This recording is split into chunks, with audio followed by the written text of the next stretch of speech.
우리 시간에 이렇게 인사하며 시작했으면 좋겠습니다. 호렙은 내가 변화받는 곳입니다. 이렇게 한번 인사할까요? 그래서 이제부터 제가 더 변하겠습니다. 한 번 더 인사하겠습니다.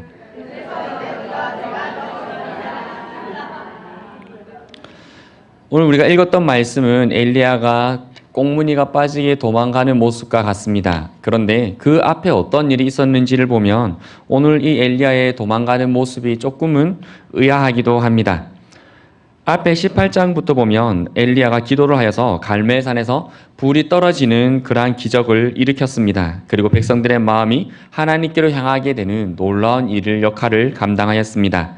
그리고 바알과 아세라 숭배자였던 850명의 그 이단자들을 처단했습니다. 또한 3년간 내리지 않던 비가 엘리야가 다시 한번 하나님께 기도하였을 때에 하나님께서 다시금 이스라엘 땅에 놀라운 비를 내려주셨습니다. 그리고 그 여호와의 능력이 임하여서 갈멜산에서부터 이스라엘에 들어가는 곳까지 약 50km가 되는 거리를 아하 왕 앞에서 함께 뛰어가며 달려갔습니다. 50km를 쉬지 않고 달려갔다라는 겁니다. 얼마나 큰 능력이 임했겠습니까? 그런데 오늘 19장에 들어와서 엘리야는 도망을 갑니다. 그 이유가 그때 당시에 아하 왕도 움직였던 아하 왕의 아내 이세벨이 자신이 섬기던 신과 또한 그 제사장들을 죽였다는 것을 통해서 엘리야를 반드시 죽이겠다고 엘리야에게 뭐라고 말하죠? 순간 단어가 생각이 안 나네요. 협박을 했습니다. 네, 죄송합니다. 협박을 하고 엘리야 너를 반드시 죽이겠다라고 한 것입니다. 그러니 이 현실 앞에서 엘리야가 할 수 있는 것은 무엇이었겠습니까? 바로 도망가는 것뿐이었습니다.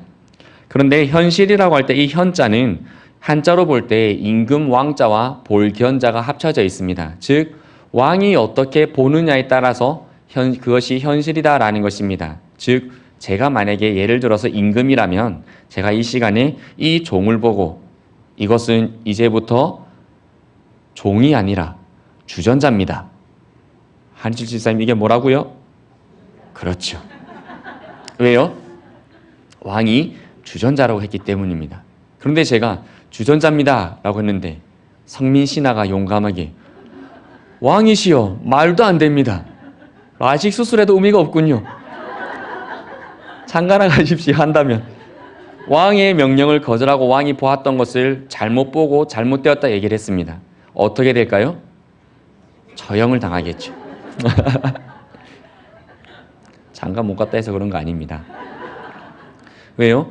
왕이 보았던 그 현실을 따라가지 못했기 때문입니다. 그렇다면 오늘 엘리야가 보았던 현실은 무엇이겠습니까? 바알과 아사라를 숭배하는 이세벨의 여왕의 권세가 여전히 있었습니다. 그리고 갈멜산에서 하나님께 돌아섰던 이스라엘 백성들도 지금 이 순간 어디 있는지 찾아볼 수가 없습니다. 그리고 이세벨 여왕이 자신을 죽이겠다고 목숨을 걸고 선포하였습니다.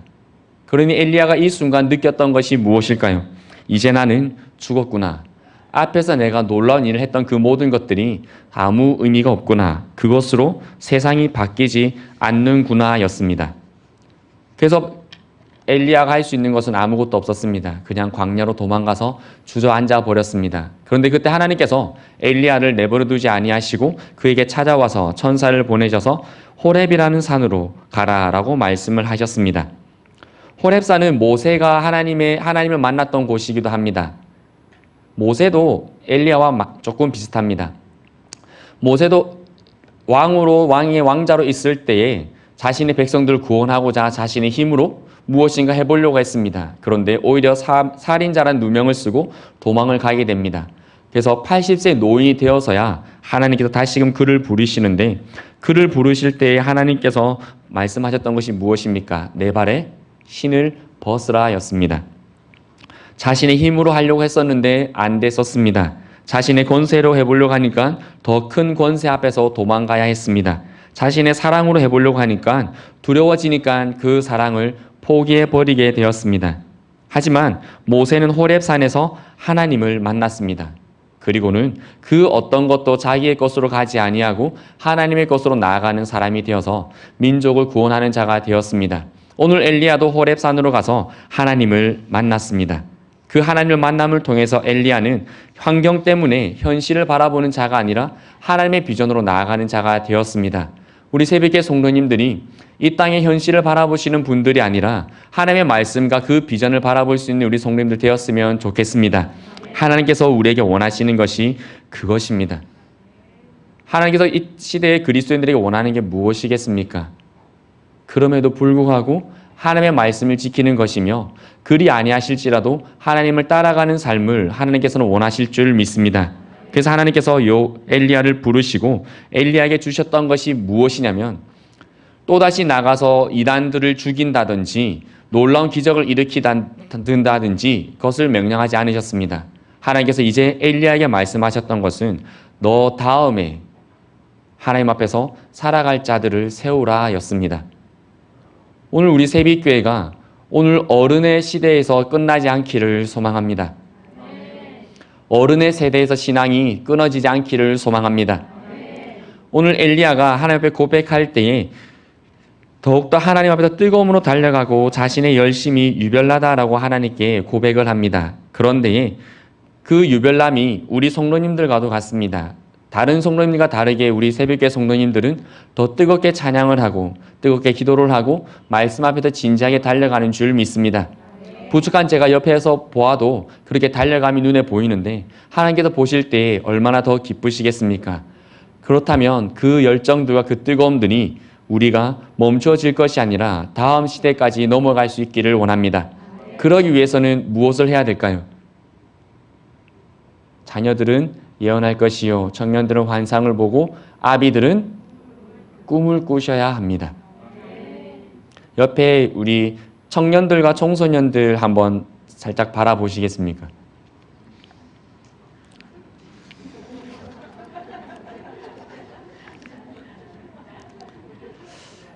예전에 김영민 전사님이 이런 말씀하셨던 적이 있습니다.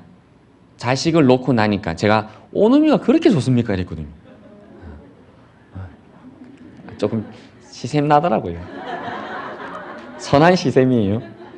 오누미를 그렇게 좋아하길래 오누미가 그렇게 좋습니까? 라고 하니까 이렇게 얘기를 하더라고요. 자식을 낳으니까 왠지 내가 죽어도 내가 계속 이 세상에 살아갈 것만 같은 느낌이 들더라 라고 얘기를 했습니다. 아, 그게 자녀를 향한 부모의 사랑이 그렇구나 느꼈습니다. 우리 성도님들이 우리 새벽교회 청년들, 청소년들을 바라볼 때 그런 마음이 있었으면 좋겠습니다. 내가 죽어도 저들을 통하여서 예수 그리스도의 신앙이 끊임없이 전해지겠구나. 그 꿈이 있으시기를 소망합니다. 그렇다면 다시 한번 옆에 있는 우리 청년들과 청소년을 바라보시겠습니까? 어떤 마음이 드십니까? 이렇게 우리 자녀를 돌보다가 여러분들의 진짜 자녀를 봤을 때 저 말도 어저께 지지도 안 듣고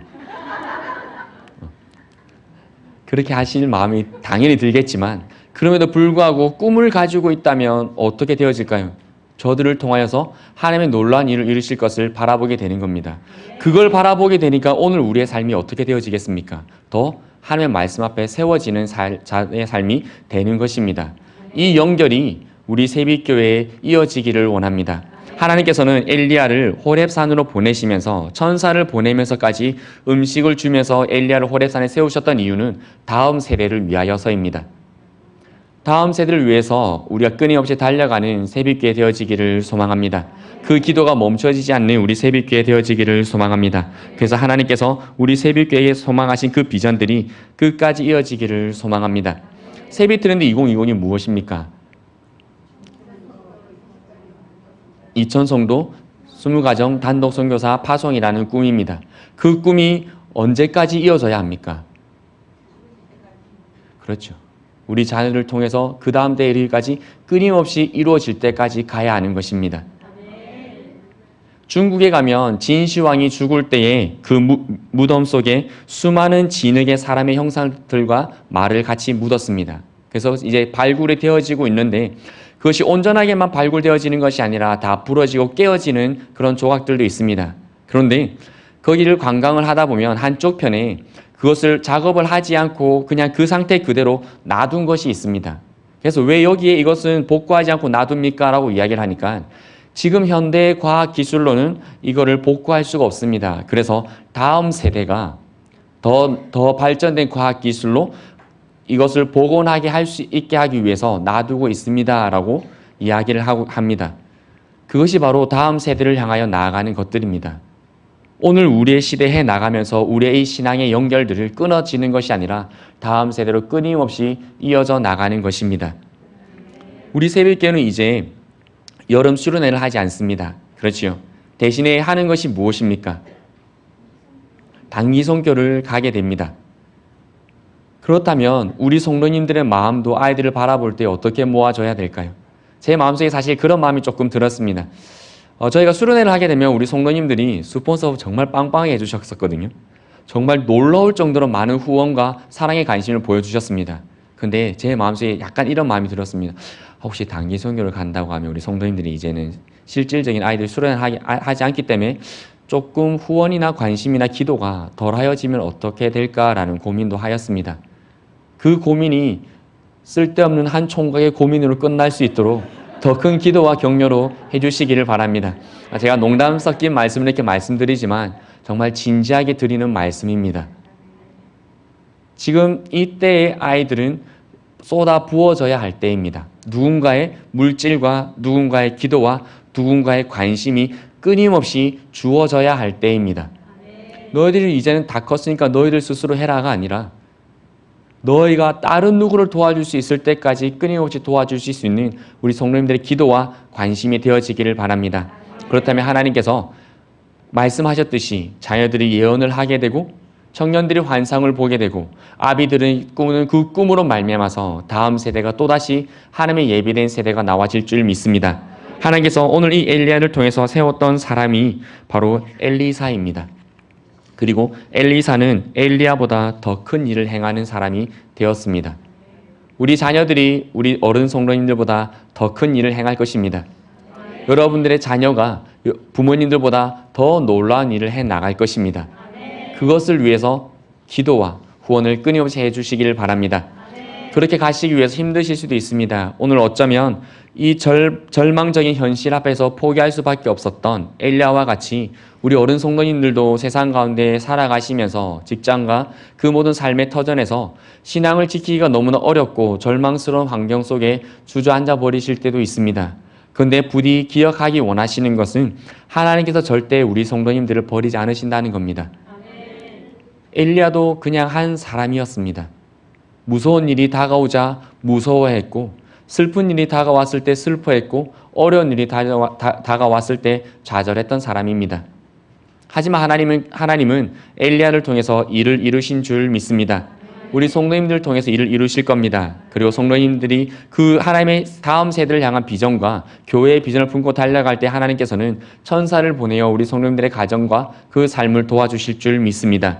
모든 환경이 로뎀나무 같이 하나님의 은혜를 받는 곳이 될 것이고 성도님들이 가는 그곳이 이 교회가 호렙산과 같이 하나님의 비전이 이루어지는 곳이 될 줄 믿습니다. 그 일들을 끊임없이 해나갈 수 있기를 바랍니다. 1년의 반이 지났습니다. 그렇지요. 1년의 반을 달려오기도 사실은 많이 힘든 시대가 되었습니다. 신앙생활을 지키기는 더 어려운 시대가 되었습니다. 왠지 내가 교회 다닌다고 말하기가 부끄러워지는 시대도 되었습니다. 하지만 포기하지 않고 달려가 주시기를 소망합니다. 끊임없이 살아있는 신앙이 되어주시기를 소망합니다. 그 살아있음의 생명이 우리 자녀들에게 전해지고 누가 보더라도 호렙산과 같은 새빛교회가 되어지고 호렙산에 하나님의 비전이 주어진 것과 같은 새빛교회 다음 세대의 비전들이 세워지기를 주님의 이름으로 소망합니다. 함께 기도드리겠습니다.